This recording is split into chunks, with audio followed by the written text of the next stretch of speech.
चला तर आज आपण मस्तपैकी खमंग असा झणझणीत भडंग बघणार आहे। तर त्यासाठी हे चिरमुरं मी चाळून घेतलेलं आहे, म्हणजे याच्यामध्ये जो कोंडा असतो की जी पांढरी पावडर असते की ती काढून घ्यायची, म्हणजे एकदा चाळीने ते निघून जातं। असं कुरकुरीत चिरमुर आहे। त्यानंतर इकडे मी पसरट बुट्टीमध्ये तेल गरम करत ठेवलेलं आहे, कारण मला हे थोडेसे जे आपले खोबरं शेंगदाणा डाळ वगैरे असते ते मला तळून घ्यायचे, त्यासाठी तेल चांगलं तापू द्यायचं। इथे मी साहित्य पण काढून ठेवलेलं आहे। साहित्य तुम्हाला जास्त आवडतं की नाही ते जास्त प्रमाणात घातलं तर चालतं, म्हणजे उदाहरणार्थ जर शेंगदाणे आवडत असेल तर ते जास्त घालायचं, सुकं खोबरं आवडत असेल तर ते जास्त घालायचं, फुटाण्याची डाळ आवडत असेल तर ते जास्त घालायचं, म्हणजे जे आवडीचं कमी जास्त प्रमाण केलं तरी चालतं। तर इथे मी थोडंसं शेंगदाणे जास्त घालणार आहे। तेल आपलं तापलेलं आहे, तर यामध्ये आपण आता शेंगदाणे घालूया आणि शेंगदाणे खमंग असे खरपूस तळून घ्यायचे। हे सतत असे की नाही एकसारखं हलवून घ्यायचं। गॅस मी बारीक करते, कारण एकदम करपायचं नाही आपल्याला, असं कुरकुरीत व्हायला पाहिजे, त्यामुळे बारीक गॅसवर सगळं तळून घ्यायचं। भले वेळ लागला ना पण बारीक गॅसवरच तळून घ्यायचं। आणि इकडे मी चिरमुरं ठेवलेले आहेत आणि या चिरमुऱ्यावर मी हे एक एक तळून कधी ह्यामध्ये घालणार। चला आता हे शेंगदाणे आता काढून घेऊया।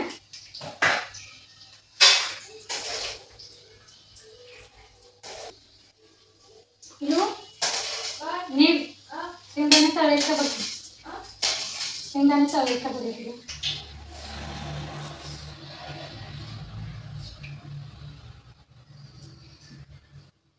हे तळलेलं सगळं असं आपण शिजल्यावर काढून घेऊया। आता मी सुकं खोबरं टाकणार आहे, असं एकसारखं असं परतून परतून कधी तळून घ्यायचं, कारण हे मी पातळ काप केलेलं आहे त्यामुळे पटकन तळतं आणि करपू द्यायचं नाही, बारीक गॅसवर तळायचं। छोटे छोटे टिप्स असतात, किरकोळ वाटतात पण तितक्याच महत्त्वाचे असतात, कारण थोडंसं जरी कच्चं पडलं तरी भडंग मऊ होऊ शकतं आणि जास्त जरी तळलं गेलं तर तरी भडंग आपला कडवट लागू शकतो, त्यामुळे एवढं लक्षात ठेवायचं।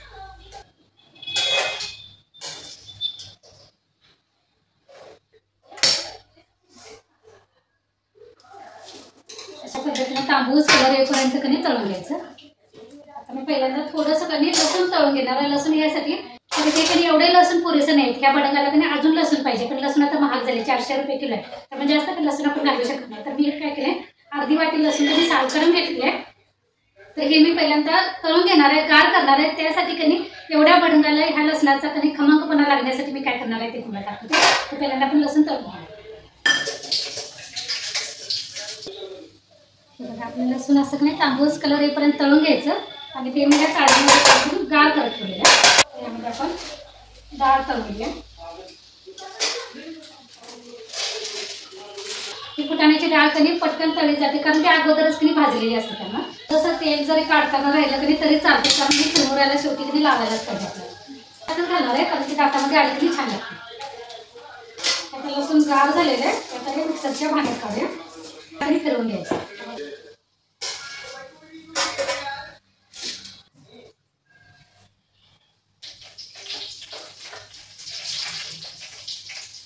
तर आपला कढीपत्ता पण चांगला असा तळून झालेला आहे, कुरकुरीत असं तळून घ्यायचा कढीपत्ता। तर आम्ही चाळणीमध्ये काढून घेऊ आणि आता गॅस बंद करूया, कारण आपले तळणीचे जे पदार्थ आहेत ते झालेले आहेत।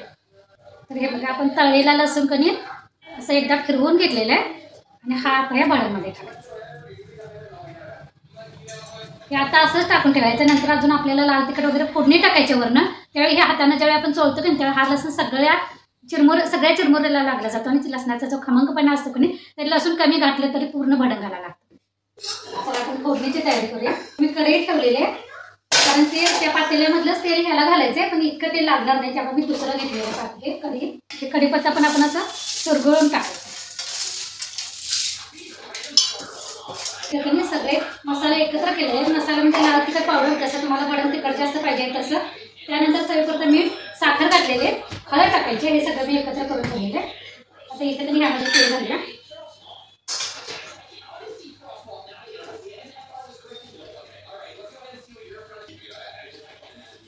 आता मोहरी काढूया, जिरा फोडणीसाठी पाहिजे आपल्याला, हिंग काढून ठेवूया, त्यानंतर गोडा मसाला मी यासाठी घालणार आहे। थोडीशी भडंगाला आपण दुसरा कुठलाच मसाला घातलेला नाही, त्यामुळे भडंगाला असं थोडंसं चव येण्यासाठी म्हणून मी गोडा मसाला टाकते, कारण मला गोडा मसाला भाजीमध्ये पण आवडते, त्यामुळे भडंगाला पण तो छान लागेल। तेल तापलेलं आहे, त्यामध्ये आता मोहरी आणि जिरा टाकायचं। तेल चांगलं तापल्यानंतरच टाकायचं, कारण मोहरी आणि जिऱ्याचा तडतडीत असं घ्यायला पाहिजे, तरच आपला भडंग चांगला होतो। त्यामध्ये हिंग घालायचं। आता मी गॅस बंद करणार आहे आणि त्यानंतर हे मसाले टाकायचे। आणि लाल तिखट तुम्ही तेलामध्ये गेला आणि गॅस चालू असला तर ते करपू शकते, म्हणजे गॅस बंदच करायचा. त्यानंतर यामध्ये गोडा मसाला पण टाकते, कारण तेल तापलेलं असतेच, त्यामुळे तुम्ही गॅस चालू करायची काही गरज नाही. कारण गॅस आपण चिरमुऱ्यावर टाकून घेऊ.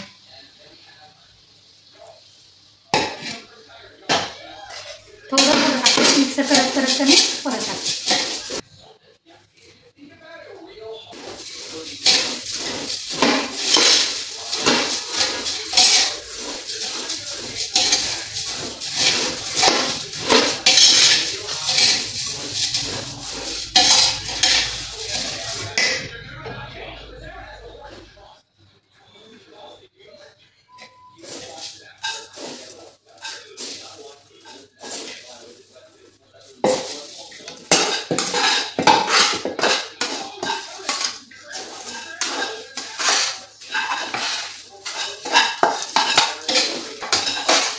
असं पुसून घ्यायचं, म्हणजे कढईला जो मसाला लागलेला असेल तो सगळा चिरमुऱ्याला लागतो.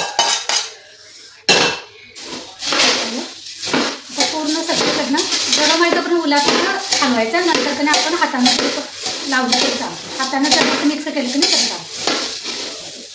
उलट हाताने कधी प्रत्येक चिरमुऱ्याला आपला मसाला लागतो. लागताच किती मस्त कलर पण दिसतोय. चवीला काय पण बघायला नाही. आपण तळून नंतर बघूया.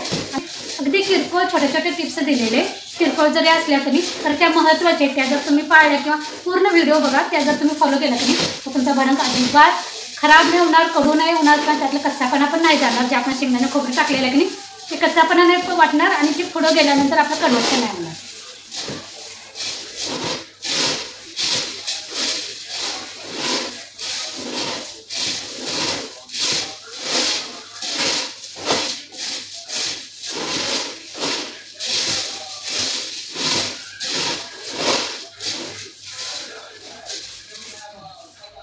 अजून एकदा थोडंसं कधी ह्यामधलं पुसून घेऊया. थोडंसं जर लागलं असेल तर ते पूर्ण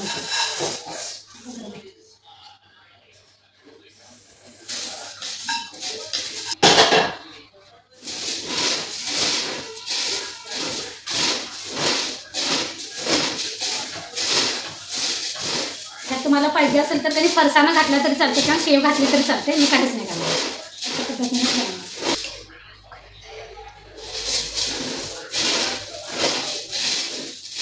पिलू मी खाऊन बघूया.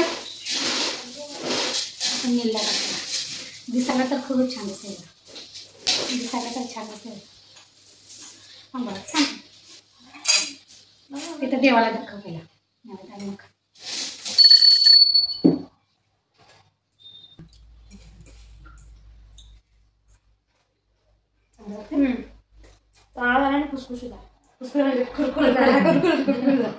पाहिजे सगळं मस्त पैकी आपला भडंग तयार झालेला आहे. तुम्हाला कसा वाटला माझ्या पद्धतीनं, गावाकडच्या कोल्हापूरच्या पद्धतीनं भडंग तुम्हाला कसा वाटला ते नक्की सांगा. माझा व्हिडिओ जर आवडत असेल तर आपल्या चॅनलला सबस्क्राईब आणि लाईक करायला विसरू नका.